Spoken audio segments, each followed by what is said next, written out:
demo kedua. Kenapa nggak jadi kira-kira Mas? Saya tidak tahu persis ya, karena saya nggak berhubungan dengan teman-teman Iya. yang ngorganisir Oke. demo itu. Tapi kan memang ya banyak faktor lah biasanya. Yang membuat kepercayaan itu gugur atau dia melanggar hukum, ya dia gugur. Oke. Demokrasi itu kan ada batasannya juga. Assalamualaikum warahmatullahi wabarakatuh. Selamat datang di podcast GP Ansor. Mas Taufik, selamat datang Mas. Ya, terima kasih diundang. Gimana, sehat Mas? Sehat-sehat. Aduh, nggak ini sebenarnya nih. Kurang gimana gitu mau ngobrol sama Mas Taufik nih. Mas Taufik, Mas Taufik dari Pati kan Mas ya? Ya, Tentu udah. asli di Pati. Gedenya di Pati. Gedenya di Pati? Dari kecil Mas? Dia dari kecil nyampe Alia. Sampai Alia. Habis itu ke Jogja ya? Ya, sempat ke Jogja 2 tahun terus ke 2 Jakarta. tahun. Di mana dulu di Jogja Mas? Di YIN Jogja. Ya, oh masih YIN. Iya, masih YIN. Masih YIN. YIN. Masih YIN. Jadi dulu kebetulan juga teman-teman banyak yang di Jogja sih di sini Mas. Iya, banyak banyak juga banget baca beberapa Mas Taufik emang Jogja nih. Gitu. Tapi karena Mas Taufik dari Pati, kita mau ngobrolin soal Pati nih. Oke. Karena kemarin juga apa namanya statementnya kan juga udah muncul di mana-mana itu terkait Mas Taufik nih. Mas, kita mau bahas yang demo kedua. Kenapa nggak jadi kira-kira Mas? Saya tidak tahu persis ya, karena saya nggak berhubungan dengan teman-teman Iya. yang ngorganisir Oke. demo itu. Tapi kan memang ya banyak faktor lah biasanya demo tidak jadi kan. Oke. Saya sendiri melihat kemarin kan demo pertama, saya lihat kan mungkin memang itu lebih digerakkan karena sentuhan emosional yang muncul ketika orang-orang melihat video arogansi Bupati. Arogansi Bupati. Jadi ratusan ribu orang itu berpartisipasi, saya kira lebih karena itu ketimbang misal karena sebuah jejaring pengorganisasian. Oke. Menurut Gimana saya. itu Mas? Jejaring pengorganisasian itu gimana itu? Ya kan ada berbeda, ada kelompok-kelompok yang memang sebelumnya udah terhubung satu sama lain, udah biasa ketemu, udah biasa diskusi, mereka udah punya kesepahaman terhadap sebuah isu atau persoalan gitu kan.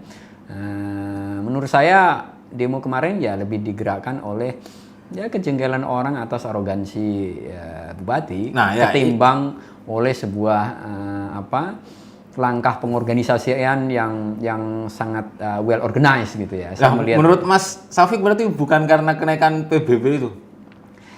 Ya tentu saja faktor itu, tapi menurut saya bahwa orang berpartisipasi, bergerak, ikut datang lebih karena memang orang gemes, jengkel karena arogansi. Arogansi ya? Nah, gitu. Saya kira kalau bupatinya nggak nantang-nantangin, kemudian nggak ada apa itu yang donasi air itu mau disita itu ya, sehingga ada ketegangan itu antara warga dengan Kang aparat lah itu. Husen terus siapa itu dengan PLT apa itu betul. ya. Nah, saya kira demonya mungkin nggak akan sebesar itu. Serius Mas? Iya. Kan banyak orang yang bilang kalau misalnya daya beli ekonomi rendah. Ya tapi itu terjadi di mana-mana. Nah, itu terjadi di mana-mana dan itu tidak cukup untuk menggerakkan orang Indonesia. Oke. Orang Indonesia secara umum menurut saya warga secara umum tuh lebih ngerti politik hari ini karena informasi sedemikian terbuka ketimbang dulu ya, ketimbang zaman dulu maksud saya. Tetapi seringkali banyak juga warga itu ya nerimo aja gitu, paling menggerutu aja. Ya wis enggak usah bayar. Menggerutu. Orde Baru bisa 32 tahun karena memang sebagian besar orang cuma menggerutu. Nah, jadi saya membayangkan sebagai generasi yang tumbuh di Pati kemudian masyarakat Pati ya lebih jengkel lihat arogansi Bupati daripada karena kenaikan 250%. Ya, tapi kan pada akhirnya Mas ada beberapa banyak daerah juga yang mulai terpicu untuk melakukan aksi itu. Ya betul, dan sampai hari ini kita nggak menyaksikan ada ratusan ribu orang bergerak. Iya juga sih. Karena Oke Mas, balik lagi ke tadi kenapa demo yang kedua ini nggak jadi? Saya tidak tahu persis ya. Tadi saya bilang saya tidak tahu persis. Saya tidak tahu persis apakah sebelum demo kemarin dan setelahnya ada koordinasi antar simpul-simpul warga gitu ya. Saya tidak tahu persis dan ya kalau saya menyaksikan itu siapa? Husen. Mas Husen udah ketemu Bupati, mungkin Video udah call. ada obrolan-obrolan dan entah benar-benar sukarela atau di bawah tekanan kita tidak tahu. Tetapi dia memutuskan membatalkan. Saya nggak tahu simpul-simpul yang lain karena saya melihat pasti ada banyak sekali simpul dalam sebuah gerakan yang baru pertama kali terjadi. Belum ada kepemimpinan tunggal dan seterusnya dan seterusnya. Kalau misalnya dilihat gini nih Mas, memang banyak kejadian seperti ini sebenarnya ya. Dalam artian kita demo, demo, tiba-tiba kemudian berhenti setelah misalnya ada pimpinan demo maupun pimpinan yang di demo ketemu. Ya, pada dasarnya itu nggak ada masalah. Kan pada dasarnya kan demo itu karena ada kebuntuan. Ya.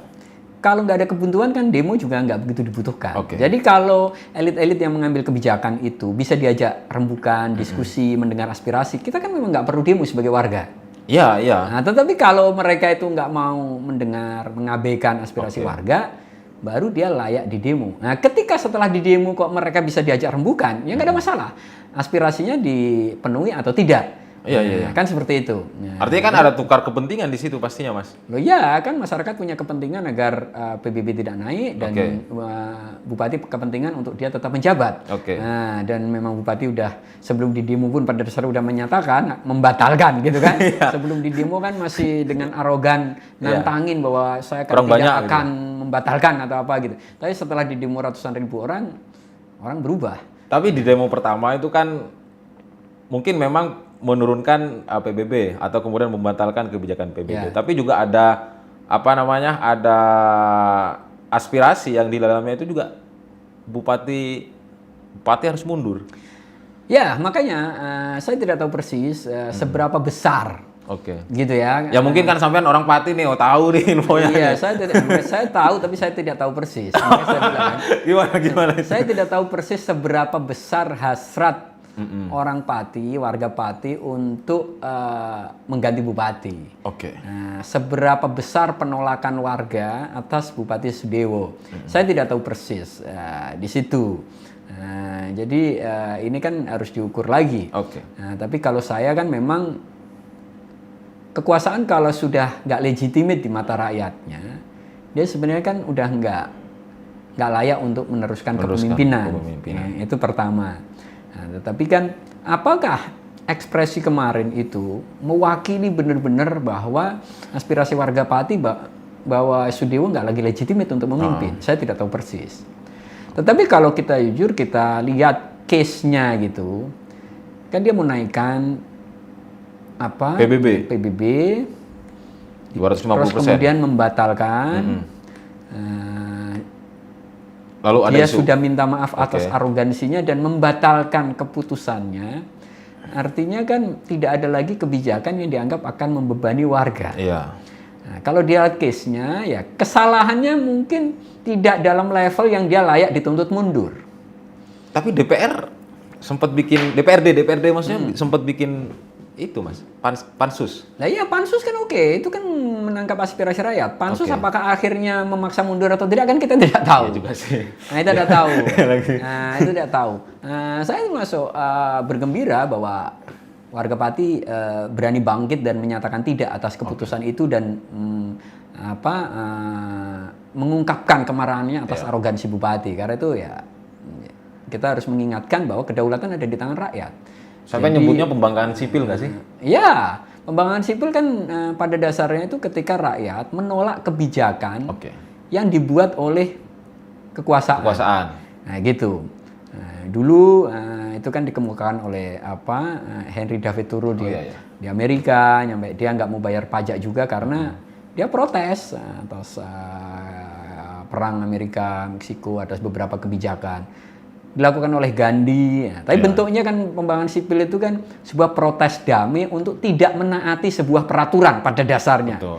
Karena peraturan itu dianggap tidak adil atau tidak secara langsung peraturan tersebut, tapi dia memprotes peraturannya kayak Martin Luther King Junior waktu kulit hitam didiskriminasi di Amerika. Gitu. Juga Mahatma Gandhi yang dianggap. Jadi itu sebuah pembangunan sipil itu ekspresi damai. Kalau ngelawan kan lain. Pembangunan sipil itu bentuknya tidak ngelawan tapi membangkang, kan beda. Ada perbedaan. Ada sebuah kekuatan-kekuatan yang ya dia melawan. Tapi pembangunan sipil itu sebuah istilah yang digunakan untuk dia tidak secara frontal melawan, tapi dia nggak mau nurut dengan segala konsekuensinya. Oke. Nah, misal dia dianggap melanggar hukum, dia dipidana, dia diapa, tapi dia sadar dia nggak mau nurut ketentuan karena dianggap ketentuannya nggak adil atau dia protes atas sesuatu yang lain. Oke. Kasus-kasus sebelumnya Mas, di Pati itu pernah nggak terjadi kayak gini? Saya tidak ingat. Ini kan bikin kaget ya. Saya tuh pernah ke Pati, maksudnya kulturnya ya adem ayem lah sebenarnya kalau saya. Tapi tiba-tiba dengan ratusan ribu orang datang untuk Ya demo saya kira itu. memang secara umum orang Pati kalau lihat orang sombong itu tidak suka. Awalnya pengen ngeplak gitu misalnya. Jadi Iya. ya Pati juga nggak homogen, ada Oke. masyarakat yang tinggal di bawah kaki Muria mungkin lebih adem, mungkin lebih santai, tinggal di lebih pesisir yang lebih panas, mungkin lebih keras, biasa ngomong keras kan kalau di pinggir tambak gitu. Ada yang Pati Utara, ada Pati Selatan yang juga berbeda, Pati Utara yang mungkin lebih subur, Pati Selatan yang lebih kering. Nah, gitu tuh. Ya pada dasarnya tidak homogen kalau kita bilang bahwa warga Pati itu seperti apa ya. Tapi saya sebagai warga Pati Mengajak untuk demo lagi enggak? Ya, saya seneng karena setelah dulu Pati terkenal gara-gara ada orang nyari mobil justru dikeroyoknya meninggal itu, ya kan? Itu kan image-nya memang warga Pati itu ngawur gitu kan, ngawur. Jadi begitu bentuk ekspresi ininya diungkapkan lewat sebuah mekanisme politik ya saya gembira. Warga Pati sangat peduli terhadap kebijakan yang dibuat oleh pemimpinnya dan ini jadi kebijakan penting bukan semata terhadap warga Pati ke depan, pelajaran buat pemimpin Pati di depan, tapi juga karena ini membuka mata banyak sekali warga di kabupaten-kabupaten yang lain. Mas, yang seperti yang sampean sampaikan tadi itu kayak misalnya sebenarnya trust publik itu ke institusi formal itu kayaknya sudah menurun ya. Artinya gini, masyarakat itu lebih percaya kan kalau nggak keliru gerakan-gerakan ini diorganisir oleh komunitas-komunitas orang per orang lewat WA apa dan sebagainya. Di Indonesia ini agak unik kalau kita bicara trust publik gitu, bahwa apakah warga itu bisa percaya pejabat itu bertindak benar? Ya. Mungkin rendah. Oke. Ya kan? Tapi surveinya tinggi mulu, Mas. Dari omongan-omongan kita bisa menyaksikan. Kita cari warga yang seneng sama pejabat, menganggap dia akan mengabdi pada kepentingan rakyat. Mau bupati, mau wali kota, mau DPR, mau DPRD, mau menteri. Itu kayaknya kan nggak banyak warga yang. Tetapi likability ini soal lain. Kadang-kadang ya warga kita itu kalau seneng ya seneng aja walaupun dia tahu pejabatnya nggak mengabdi pada kepentingan publik, udah kadung seneng ibaratnya gitu. Itu kayak sentimental. Menurut saya itu yang terjadi di Indonesia. Makanya beberapa survei bahwa rakyat itu ya seneng sama presiden, sama menteri A, ada kementerian ini. Wah, tingkat iyalah intinya integrasinya, integritasnya apanya tinggi gitu kan. Kepuasan masyarakatnya tinggi bla bla bla gitu. Nah, di situ saya menyaksikan warga kita ini banyak ambivalen, banyak paradok. Oh iya. Banyak kenapa paradoks. Kayak gitu ya Mas ya? Ya saya kira gabungan dari kita masyarakat yang feodal. Warisan feodalisme digabung dengan sebuah favoritisme dunia modern. Yang orang butuh idol, gitu kan? Jadi itu gabungan antara sekian persen warisan feodalisme yang dia biasa punya patron. Yang kedua juga mentalitas dunia hiburan yang biasa punya figur idola. Jadi gabungan itu membuat orang memang tanpa melihat apakah dia sebagai pejabat publik itu benar-benar oke atau tidak. Orang bisa senang seorang pejabat, tapi bisa senang seorang presiden, tapi kalau ditanya apakah hidup sampean enak apa enggak lebih baik setelah presiden baru, saya kira banyak orang nggak bisa menjawab atau bahkan jawabannya enggak. Tapi dia senang aja, itu urusan feel. Nah, jadi memang saya kira kita itu lebih banyak dipengaruhi oleh sentimen rasa tadi daripada rasio. Orang memilih aja di Indonesia sebagian besar karena rasa ketimbang rasio. Di situ. Nah, jadi ya kita itu dapat pemimpin yang baik, alhamdulillah. Dapat pemimpin yang tidak baik ya apes gitu ibaratnya. Udah kayak nerimo gitu istilahnya. Tapi gerakan ini kayak terjadi di Bone juga loh Mas. Maksudnya di luar itu kalau nggak salah di Bone. Kayak gitu. Ya, saya kira secara umum walaupun pemerintah mengatakan ada pertumbuhan ekonomi 5,2%, tetapi saya kira kita semua yang masih hidup ketemu dengan beragam orang Oke. di bawah ya, berkumpul dengan orang yang macam-macam, kita merasakan bahwa sekarang situasi hidup tidak ringan. Orang tidak punya keyakinan bahwa nasib itu akan menjadi lebih baik. Nah, jadi gabungan antara orang bahwa merasakan beban hidupnya hari ini juga tidak ringan, tetapi juga tidak adanya keyakinan atau kecilnya keyakinan bahwa ke depan nasib dia akan lebih baik. Lalu kemudian orang itu mau mempertaruhkan kemana Mas kalau misalnya dia berpikir kayak seperti itu? Saya kira Ke sebagian- idol yang seperti yang sampean bilang tadi itu? Ya, sebagian besar orang mungkin nggak mikir dia akan mempertaruhkan di mana. Sebagian besar kita dengan keyakinan religius bahwa hidup udah ada yang ngatur, nasib kita sebagian besar ada ditentukan. Nah, dari situ jadi tidak cukup alasan untuk khawatir. Ya, kayak Iya, gitu. iya, iya. Jadi ada banyak sekali penjelasan yang sifatnya kultural yang menjelaskan kenapa masyarakat kita seperti itu. Iya, karena kan tadi kalau misalnya disinggung soal rosok apa dan sebagainya, mungkin ini lebih kalau di Jawa mungkin bisa lebih diterima ya, Betul. maksudnya kayak gitu. Tapi kalau misalnya kayak di Bone apa dan Ya. sebagainya, Ya, atau karena dia hanya ikut-ikutan, wah Pati udah meledak nih. ya. Kan selalu ada nih banner tuh, revolusi dimulai dari Pati. Wih, kuat banget itu Mas. Ya, ada lapisan masyarakat yang memang sangat aware politik dan dia sangat aktif secara politik. Ya. Tetapi berapa persen? Iya, iya juga. Berapa persen? Oke. Gitu. Saya mengalami masa era Orde Baru. Saya jadi aktivis praktis sejak menjadi mahasiswa tahun 93. Oke. Tetapi gerakan besar itu baru muncul 98. Itu pun karena dipicu 97 ada krisis moneter. Memang harga-harga naik tinggi. Dolar aja dari 2.300 sampai tembus 15.000 atau 16.000. Bayangkan saja gitu, banyak pabrik rontok, banyak sekali orang yang mungkin jutaan orang kena PHK. Oke. Baru ketika kena gempa yang dahsyat itu, baru orang kayak terbuka matanya bahwa memang Kita harus selama turun. ini kita keropos dan kemudian kita harus mendukung mahasiswa. Oke. Tetapi kan kita bayangkan, saya udah belajar mengorganisasi dari sejak mahasiswa. Baru sama teman-teman itu bisa mempengaruhi banyak orang itu tahun 98. Senior-senior saya yang kuliah tahun 80-an akhir, nggak berhasil itu. Nyampe mereka tamat gitu. Artinya butuh momentum besar, ada gempa politik, gempa ekonomi yang luar biasa, sehingga semua orang itu dipaksa bangun turun dari tempat tidurnya istilahnya. Tapi kan kalau Nah, Orde Baru hari ada ini- rentetan juga Mas, 74. Ya, tetapi itu juga terjadi di skala yang sangat kecil, di kampus, mahasiswa. Mas, sampean saya mau nanya agak lebih ini nih. Sampean kan ketua PBNU ya. Oke. Ketua PBNU dan kita tahu Pati mungkin Bagian jalan-jalan. dulu di acara apa Ansor Literasi itu di Bogor, jangan panggil saya Kiai. Sampean ketua PBNU tentu sampean melihat juga bahwa Pati ini kulturnya ya mungkin 100% NU gitu. Ya, saya kira secara kultural mereka yang Islam Pasti sebagian NU. besar NU. Ya. Nah, tentu kan peran-peran kiai dalam mobilisasi atau bahkan kemudian menghentikan mobilisasi itu besar.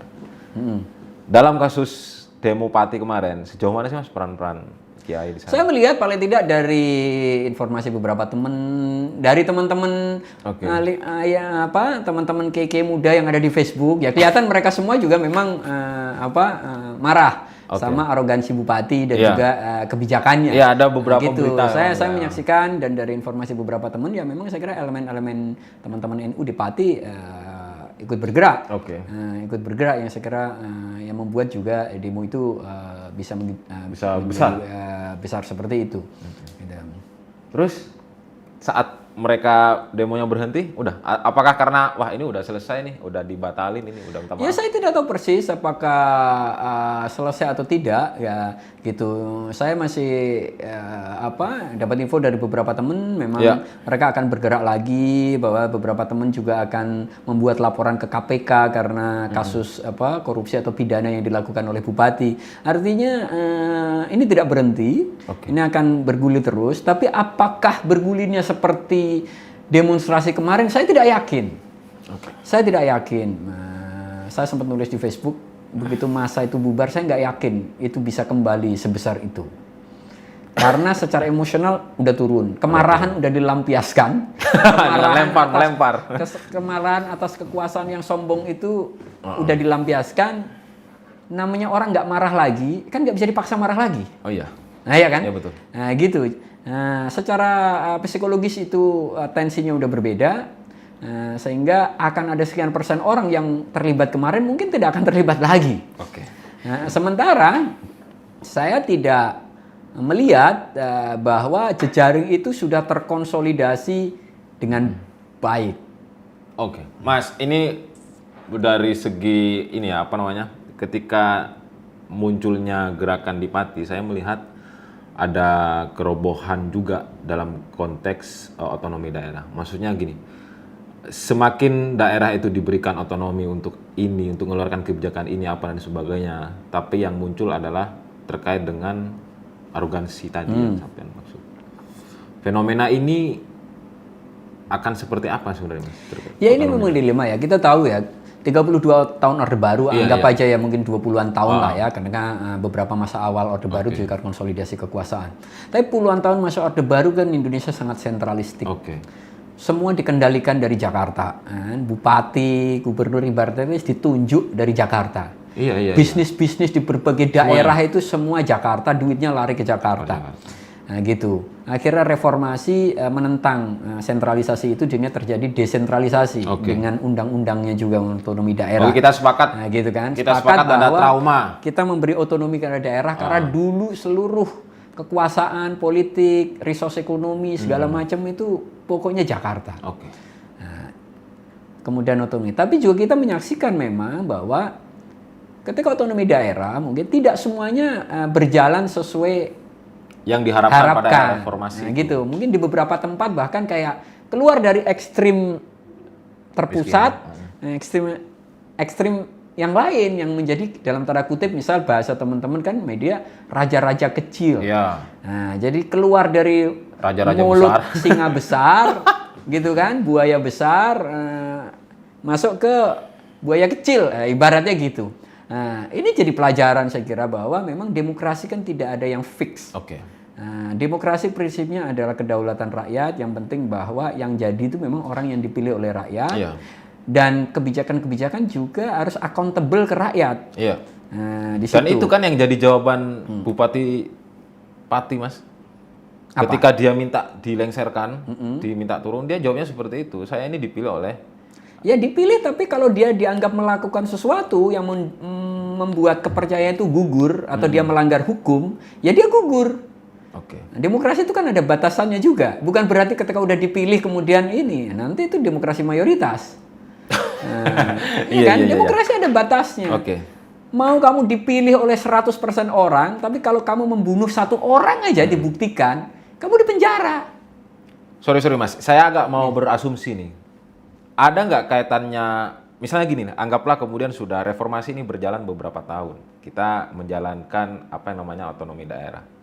Kebijakan-kebijakan itu harus bersumber dari masyarakat di daerah, rakyat di daerah. Mereka dipilih oleh daerah. Dan di isu yang lain lagi gencar juga nih, Mas, soal misalnya udahlah bupati, gubernur dipilih oleh DPRD. Ada irisannya nggak dengan itu, Mas? Ya saya kira mungkin saja. Secara umum mungkin kita menyaksikan ya, saya kira sekarang di bawah Presiden Prabowo, saya kira punya kecenderungan, mungkin dia nggak sabar dengan otonomi ini. Terbiasa memimpin dengan komando, gitu kan, semua menteri aja dibarisin. Artinya dia terbiasa ada paradigma, dia masih mewarisi paradigma yang sentralistik seperti zaman Orde Baru. Jadi bias itunya pasti ada, walaupun saya kira dia sadar bahwa hari ini nggak mungkin lagi menerapkan persis seperti yang diterapkan zaman Orde Baru. Nah, tetapi kecenderungannya bahwa untuk menarik kekuasaan lebih sentralistik, lebih terkontrol di tangan presiden, itu saya kira kelihatan. Sehingga ketika ada pembahasan undang-undang terkait misal otonomi daerah mau dikurangi, ya itu sangat-sangat masuk akal. Nah, apalagi dianggap juga publik juga banyak kecewa juga dengan pemimpin daerah yang menjadi raja-raja kecil itu. Gitu. Nah, jadi memang ini harus dikaji benar. Saya kira kita harus melibatkan para ahli, kira-kira konsekuensi. Kalau tetap mempertahankan otonomi daerah sepenuhnya seperti sekarang, atau kemudian menguranginya.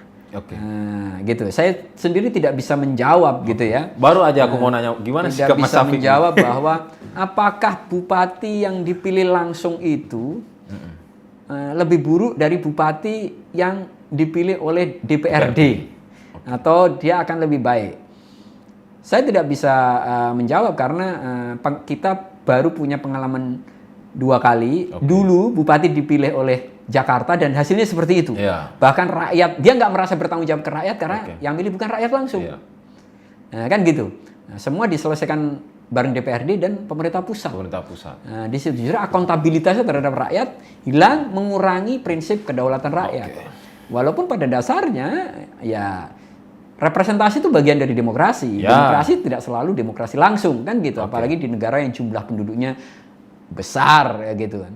Nah, Tapi bukankah semakin sedikit ya Mas kalau anggaplah kemudian asumsi tadi itu mengurangi sistem otonomi daerah itu malah justru semakin sedikit kan, maksudnya peran rakyat di dalamnya ya betul. Saya pribadi saya lebih setuju dipertahankan. dipertahankan. Karena menurut saya yang problem bukan soal desentralisasinya, Tapi soal penegakan hukumnya. oke. Nah gitu. Kenapa? Gitu loh. Yang dikeluhkan selama ini, pemilu langsung itu membuat warga jadi kena politik uang, Oke.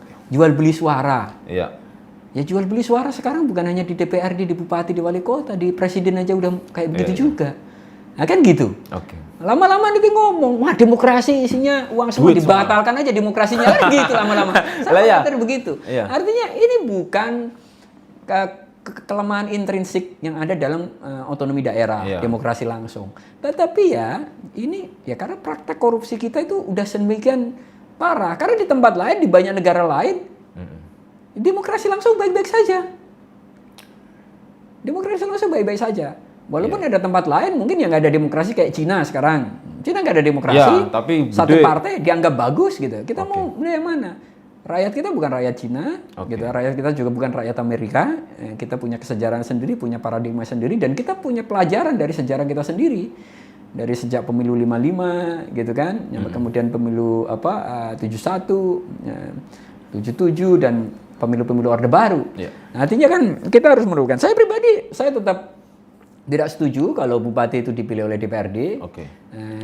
Dengan mentalitas banyak elit kita yang masih feodal, menganggap rakyat jelata itu kayak rakyat jelata zaman kerajaan, ya gitu ya. Itu kayak rakyat jelata, dia priayi, dia bangsawan, kayak Tumenggung, kayak Adipati zaman dulu. Iya. Saya kira itu resikonya lebih besar untuk seorang bupati yang dipilih bukan langsung oleh rakyat. Dia kan ya menjadi bangsawan-bangsawan Indonesia modern yang kelakuannya tidak akuntabel. Apa yang bisa dipetik dari Pati ini, Mas? Ya satu, saya kira buat kekuasaan ya jangan terlalu arogan. Kekuasaan itu fana, gitu. Ya kan? Kekuasaan itu fana. Anda yang berkuasa hari ini belum tentu 5 tahun lagi berkuasa. Ya. Di situ di Indonesia itu kekuatan-kekuatan politik udah relatif seimbang. Ya. Gitu. Anda bukan Soeharto dan Anda bukan Fir'aun. Jadi orang harus sadar ketika megang kekuasaan. Apa yang dilakukan oleh Bupati Sadewa itu ekspresi benar oleh itu arogansi. Saya nonton video aja ya tersenyum getir. Gitu. Kenapa tersenyum getir? Ya saya udah bertemu orang jenis seperti itu di Indonesia nggak cuma satu, gitu loh. Jadi pejabat yang seperti itu di Indonesia nggak cuma satu. Jadi saya nggak shock, gitu loh. Tetapi ya tersenyum getir. Tapi kemudian itu memicu gelombang protes yang luar biasa dan akhirnya dia mundur 2 langkah. Nah, itu kan harus jadi pelajaran. Gitu loh. Kalau Anda bupati Tumenggung zaman dulu, mungkin oke, karena rakyat dulu itu rakyat jelata, kawulo alit. Hari ini nggak ada kawulo alit. Semua orang punya hak yang sama. Oke. Di negara Indonesia yang berbasis demokrasi itu, Anda nggak bisa memperlakukan rakyat seperti kawulo alit zaman dulu. Problemnya elit kita banyak sekali yang memandang rakyat itu masih seperti kawulo alit zaman dulu. Nah, ini yang saya kira harus diingat oleh para pejabat itu. Itu nggak ada kawulo alit yang dibayangkan kayak rakyat jelata zaman kerajaan seperti itu. Jadi ya siapapun jadi bupati, jadi wali kota, jadi gubernur, jadi presiden ya harus hati-hati. Apalagi peta politiknya udah nggak seperti dulu. Ini untuk elitnya, Mas. Saya rasa yang sampean tadi sampaikan. Untuk gerakan rakyatnya? Ya untuk gerakan ini pelajaran penting bahwa pada dasarnya masyarakat itu punya kekuatan masih. Oke. Rakyat itu nggak selemah yang Dibayangkan kaum elit. dibayangkan kaum elit. Iya. Gitu kan. Dan demokrasi juga bukan berarti bahwa kalau udah dirembuk sama DPR, wakil rakyat berarti udah selesai. Oh tidak. Di situ kalau ada sesuatu yang memang tidak akuntabel, dianggap tidak adil, menyalahi prinsip-prinsip lain dari demokrasi, ya rakyat bisa protes. Bukan berarti bahwa kalau pejabat eksekutif itu udah rembukan sama legislatif kemudian selesai? Enggak. Iya, iya, iya. Nah, di situ. Nah, makanya kita menjamin hak untuk kritik, hak untuk protes itu dijamin oleh konstitusi karena kita sadar bahwa demokrasi nggak berhenti di DPRD, DPR dan seterusnya. Dan ini pelajaran penting saya kira bahwa rakyat ketika dia terpicu kesadarannya, dia bisa bergerak dalam jumlah yang sangat begitu besar. Saya kira apa yang terjadi di Pati mungkin gerakan di level kabupaten yang mungkin paling besar ya dalam mungkin sejak sejarah reformasi. Dengan isu protes atau menentang terhadap sebuah kebijakan kekuasaan. Oke lah ya itu untuk ya itu pelajaran penting, tidak mudah. Itu sebuah pelajaran penting yang membuka mata banyak sekali warga di tempat lain gitu bahwa kalau ada kekuasaan yang arogan, kalau ada kebijakan yang dianggap sangat memberatkan warga, kita harus bangkit. Dan kalau ratusan ribu orang bangkit, penguasa yang arogan itu akan menciut. Dan kebijakan yang memberatkan itu bisa dibatalkan. Ya tapi kan lagi-lagi itu tadi Mas, ketika misalnya penguasa dirasa salah, nggak hanya di Pati ya, pejabat-pejabat yang lain minta maaf, udah selesai gitu. Ya masyarakat kita kan memang pemaaf gitu ya. Masyarakat kita pemaaf. Ya. Tapi bagi saya sendiri ya, sebagai warga NU gitu ya, kita ini harus proporsional dengan kesalahan. Nah, hukuman itu ibaratnya tawazun kan. Jadi harus proporsional. Jadi kesalahannya apa, hukumannya juga harus sesuai proporsi kesalahannya. Nah, kalau dulu Pak Harto itu dituntut turun, Pak Harto itu udah memakan korban banyak sekali orang. Ya kan? Ketidakadilan ekonomi, nyawa, segala macam.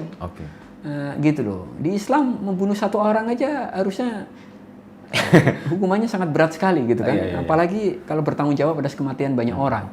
Nah, dalam konteks Bupati Sudewo ini kan ya saya melihat ini ya kayak priai Indonesia modern yang sombong gitu aja. Yang melihat rakyat seperti Kawulo Alit yang dia gengsi kalau dia harus mundur gara-gara diancam oleh Kawulo Alit gitu loh. Saya lebih melihat itu, tapi kan kesombongan juga nggak layak dimasukkan ke penjara. Ya kan berbeda. Gitu. Kita itu jengkel melihat orang sombong, tapi kesombongan itu bukan pidana. Kalau lu menganiaya orang, nah gitu kan, walaupun nggak sombong tapi terus mukulin orang babu gitu. Nah, itu dipidana. Nah, kesombongan itu sebuah karakter yang tidak baik, tindakan yang secara agama tidak baik, tapi tidak kategori pidana. Di situ kalau kita mau ngomong secara individual gitu. Dalam konteks politik ada kesombongan tapi juga kemudian kekuasaan itu dibatalkan kecuali dia masih memaksa nggak mau membatalkan kekuasaan. Artinya arogansinya arogansi kekuasaan. Arogansi kebijakan. Menurut saya ini ya karakter, saya tidak tahu persis ya, saya tidak kenal pribadi, saya tidak dapat cerita. Ya mungkin memang punya problem karakter juga Bupati ini. Gitu. Baik Mas Safik, terima kasih sudah hadir di podcast Gerakan Pemuda Ansor. Jangan sungkan kalau mau balik ke sini lagi Mas. Oh iya.